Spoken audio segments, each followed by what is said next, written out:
Welcome to another lame tutorial, Log Analysis Made Easy, where we help try to demystify and help you understand better the Splunk system here.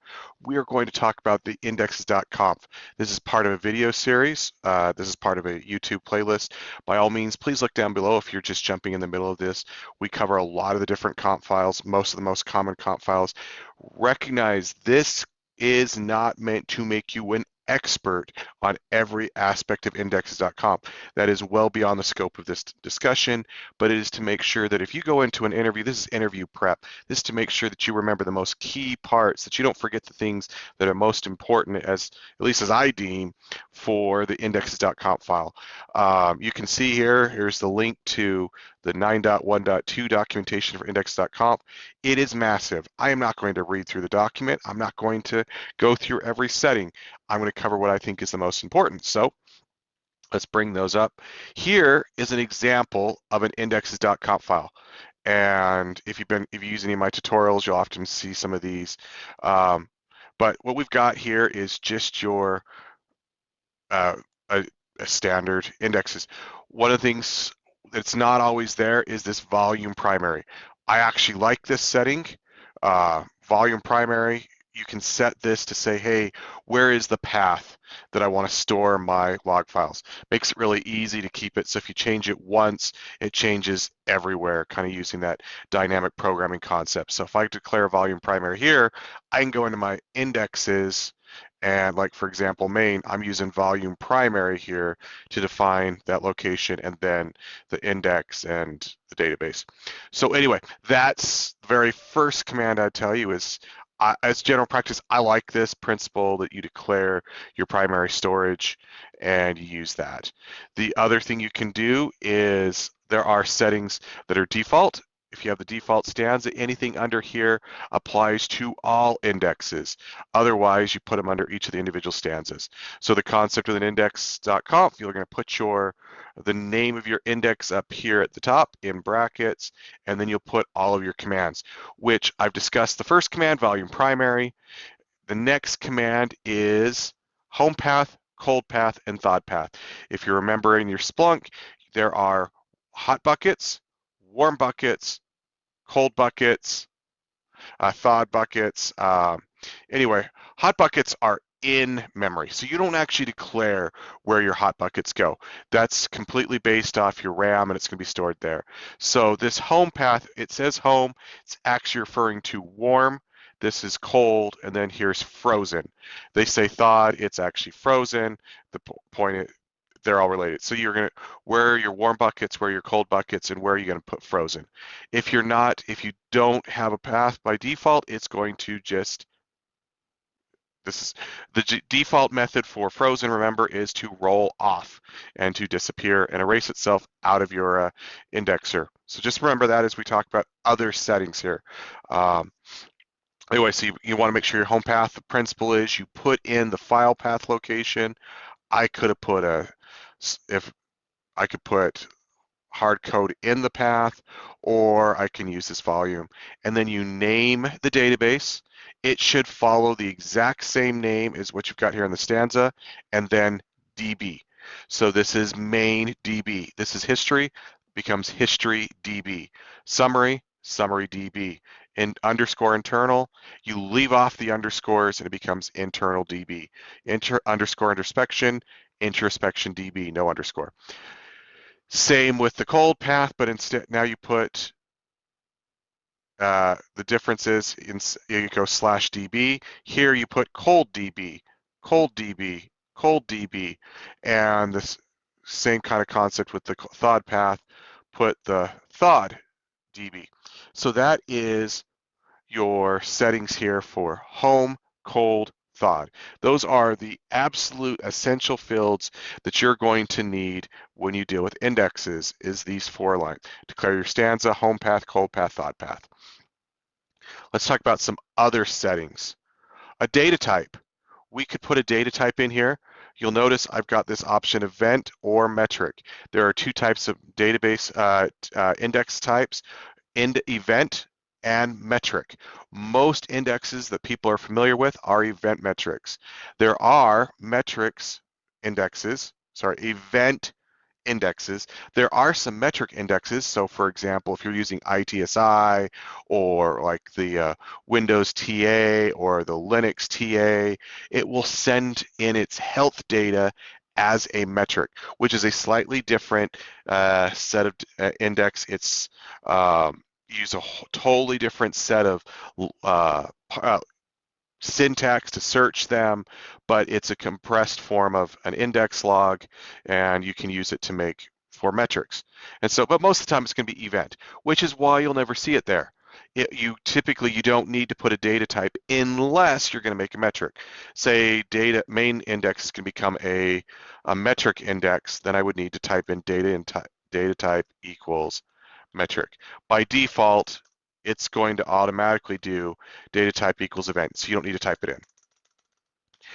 Next one, this is index settings to everything. And what I mean by that is it's going to apply it to home, warm, cold, thawed, because we're gonna have some stuff down here where you specifically call out which buckets you're applying this to.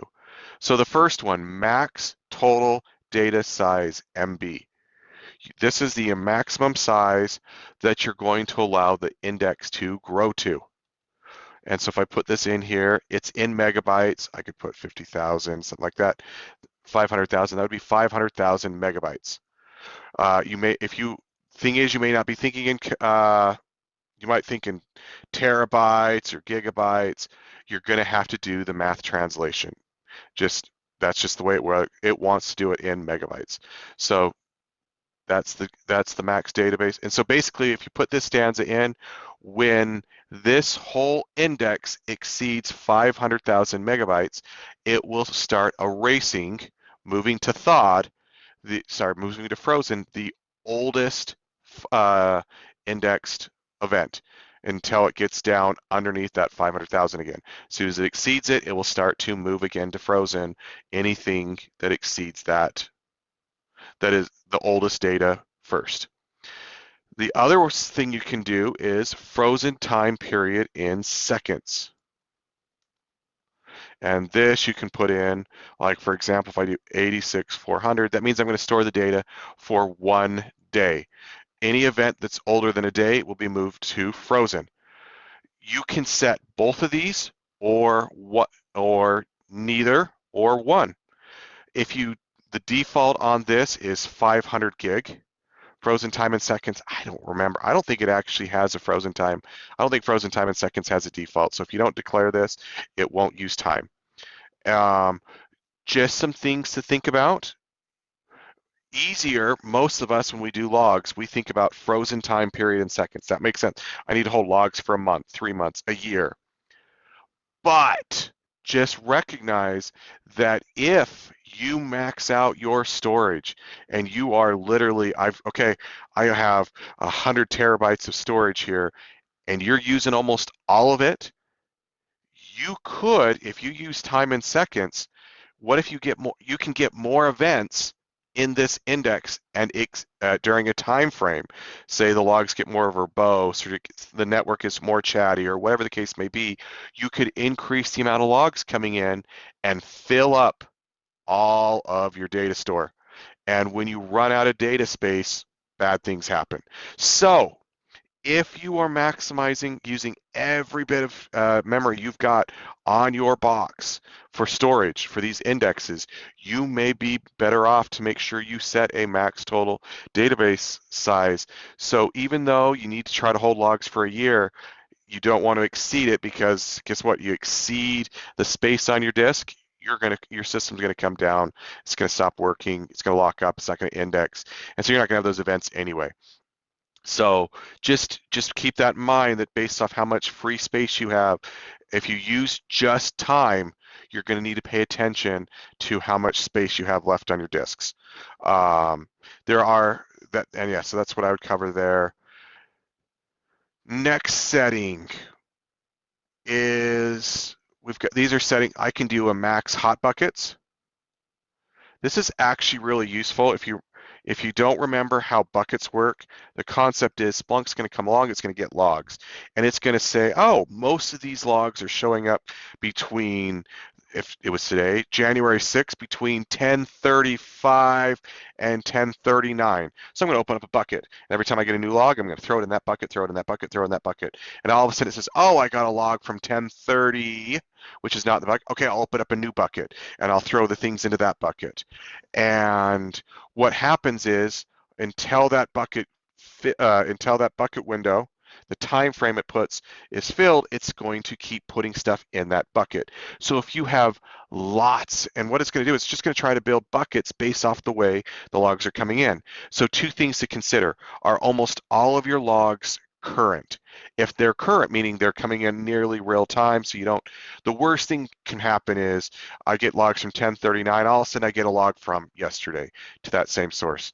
I get a bunch of logs, I get some data from 2 days ago. If all your logs are coming in basically real time, there's not much lag, then that's, you can get away with smaller, less buckets. Also, the amount of logs coming through, uh, you might want more might want to have more buckets. The concept is once you run out of buckets, those buckets get really, really large. And the smaller buckets you have, the less amount of events you have in a bucket, the faster Splunk can search. Because what Splunk does when it does search is it says, all right, give me the time, and I'm going to look in a time window, and I'm going to grab all of the events, all of the buckets that apply in that time window, because buckets also store by time, and then it's going to search each of those buckets. If the bucket is huge, it's got to search through all those events. If the bucket's small, it doesn't take a very long time to make it search through that bucket. And so you can increase if you've got a lot of data, if a lot of data, and that's relative. You're gonna have to play with it. You're just gonna have to know your data, and if you have lots and lots of small logs, maybe you want to increase the default max buckets. If my memory serves me right, the number of max buckets is 300. So that's a lot of that's a lot of buckets. Um, anyway, but just you can choose to play around with it. Just a setting to know. I'm not going to try to tell you what you should set for your system. Here's the next one, max warm count. So basically, it's going to see how long do I keep. These are settings to control warm space. So this home path. How many warm size buckets do I want? How much space do I want? Okay, so this is space as in how large do I want to be storing basically warm. And so you can set, I want to keep warm until it's if I want my warm to be 300 megabytes, I can do max data size MB equals, did I say 300 megabytes? We're going to 300 megabytes. That's going to make, when hot rolls, it's going to go to warm. Warm's going to go, once it exceeds 300 megabytes, it'll roll over to cold. So you can set your hot, warm, cold buckets that way. And this, you can do it by the number of buckets. So how many buckets do I want to keep? And once I exceed that number of buckets, then the oldest bucket will roll into cold, or I can do it by size. All right, so that's those settings there. The other ones you will want to know, rep factor. If you have an index cluster, which is very, very common, you're going to see the rep factor. And so rep factor here equals 3 or 2 or 1 or whatever the rep. You only use rep factor, and I actually wrote that wrong. Make sure you camel case that F. Rep factor, that only applies if you have index or clustering. It's basically just trying to say how much do I replicate. Um, Another one, enable real-time search. You can actually come in here and say, you know what? I'm going to go enable real-time search equals false. And that'll mean that you cannot real-time search the main index. Kind of nice, makes things a little easier for you if that's a setting you want to put. By default, enable real-time search equals true, so you can do real-time searches on these indexes. Those are the main fields that I think are useful. There are some others, just if you want to do a real quick, nice thing about indexes.conf is a lot of these can be seen right off of your Splunk instance. So if you just have a standalone, I'm going to come in here and you're going to see a lot of those you can play with through a GUI, indexes. It's good to know what the stanzas are, but let's just talk about that. If I create a new index, index name, that's the bracket. oops, let's get the right. That's going to be my bracket here. So main, what goes in there is what comes out of that index name. Notice you got events and metric. If you had never paid attention, there they are. Home path, cold path, thawed path. That looks very familiar to home path, cold path, thawed path there. And what it's going to do by default, it's going to use this Splunk path index name DB. All right, you can turn on data integrity check. I didn't play with that setting, but that's something you may want to pay attention to, and that's basically going to validate that your data hasn't you're not losing any data by creating hashes. It does have you do take a performance hit when you do that, but if integrity is absolutely important, you're not using data indexing clustering, so you got search replication, data replication. You might think about using a data integrity check. Notice I set max size of entire index. By default, 500 gig, max size of hot, warm, cold buckets. We talked about that setting. There's your frozen path, what app it's going to reside in, and some TSIDX settings. Anyway, so that is the main features in the indexes.conf setting.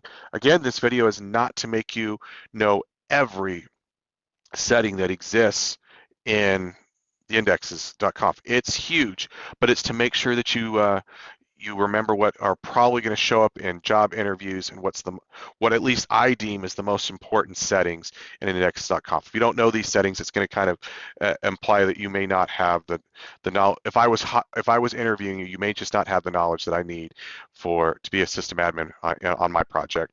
Anyway, hope that was helpful. Helps move you from being a lame analyst to a Splunk ninja. And I hope you keep watching the videos. Like and subscribe down below. I really encourage you to join my channel. That's different than subscribing. Joining my channel offers opportunities to get video training that is not available to everyone else. At the time of this recording, there's approximately 20 hours of system administration training, searching and reporting training, a bunch of other stuff videos that you can get that are not available to the public. It helps support the channel. It helps me grow. I encourage you to join my channel. Anyway, thanks so much. Hope you keep coming back. Take care.